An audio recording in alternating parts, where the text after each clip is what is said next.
అయ్యగారికి అమ్మగారికి వందనాలండి. అయ్యగారికి అమ్మగారికి నా హృదయపూర్వక వందనాలండి. కూడి వచ్చిన సంఘ బిడ్డలందరికీ నా హృదయపూర్వక వందనాలండి. ఫస్ట్ మా ఆయన గారికి యాక్సిడెంట్ అయిందండి. అది చాలా పెద్ద యాక్సిడెంట్, కానీ చిన్న గాయం కూడా అవ్వలేదు. చిన్న గాయాలతోటే బయటపడ్డాడు. రెండవసారి కూడా యాక్సిడెంట్ అయింది, పెద్ద పెద్ద గాయాలైనాయి. అయినా సరే మమ్మల్ని బ్రతికించి అలా ఉంచాడండి. తర్వాత తనకి ఇబ్బందులు ఉన్నప్పుడు పాపకి చెవి దగ్గర ఇక్కడ కన్నం ఉందంట, మాకు తెలియదు. అది పుట్టుకతోటే వచ్చిందంటండి. అది మాకు తెలియలేదు. పాప స్కూల్లో బెంచ్ తగిలిందని చెప్పిన తర్వాత చూసుకున్నాం అనమాట. సరే బెంచ్ తగిలింది, తగ్గిపోతుందిలే అని అనుకున్నామండి. తనకి చూపిస్తే ఆపరేషన్ పడుతుందని చెప్పారండి. ఆరోగ్యశ్రీ లేదు పాపకి, మాకు ఉన్నాయండి ఆరోగ్యశ్రీ, పాపకి లేదు. ఆరోగ్యశ్రీ ఉంటేనే చేస్తామన్నారు, లేకపోతే 30,000 దాకా అవుతుందని చెప్పారండి. ఆరోగ్యశ్రీ కోసం మేము చాలా తిరిగామండి, అవుతుందేమో అని. ఎక్కడ ఆరోగ్యశ్రీ మొత్తం ఆపేసేమన్నారు.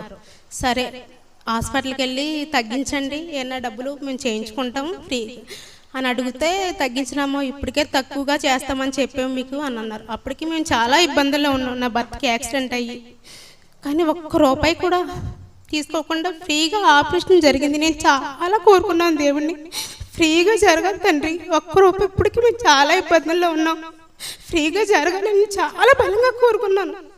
అలాగే ఒక్క రూపాయి కూడా, అన్ని డబ్బులు అవుతాయి అన్నారు, కానీ ఒక్క రూపాయి కూడా అవ్వకుండా పాపకి ఫ్రీగా జరిగిందండి. ఆరోగ్యశ్రీ లేదు, ఏమీ లేదు. ఆధార్ కార్డు మీద మాకు తెలిసిన డాక్టర్ ఉంటే వెళ్ళి కలిసామండి. కలిస్తే ఫ్రీగా చేయించారండి. ఆధార్ ఏమీ లేకుండానే ఫ్రీగా చేయించారు. ఒక్క రూపాయి కూడా అవ్వలేదు. 30,000 అవుతుందని అన్నారు. అయినా సరే ఒక్క రూపాయి కూడా తీసుకోకుండా జరిగేది. కానీ అయినా ఇంత మాకు సహాయం చేసిన దేవుణ్ణి మేము ఎందుకో తెలుసుకోలేకపోతున్నాం. దేవునికి దూరంగానే ఉంటున్నాం మేము. అసలు దేవుని తెలుసుకొని మేము సన్నిధికి వెళ్ళాలని ఆశతో ఉన్నాము.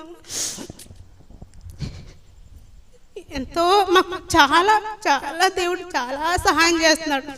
అయినా సరే దేవుని మేము అసలు దూరం పెడతానే ఉన్నాం. మాకు ఎంత దగ్గరగా ఉన్నాం దేవునికి మేము ఇద్దరం, నా భర్త నేను కూడా దూరంగానే ఉంటున్నాం, ఎందుకో తెలియదు అని. అందుకోసమే మేము ఈ కూడికి ఏర్పాటు చేసుకున్నాం. ఈ చిన్న సాక్ష్యం దేవుని దీవించిన కాక. కూడి వచ్చిన సంఘస్థులందరికీ వందనాలు. కూడికి ఏర్పాటు చేసుకోవడానికి కారణం అంటే, మొదట నాకు ఒక యాక్సిడెంట్ అయిందండి. అది చాలా పెద్ద యాక్సిడెంటు, కానీ చిన్న గాయంతో బయటపడినాను.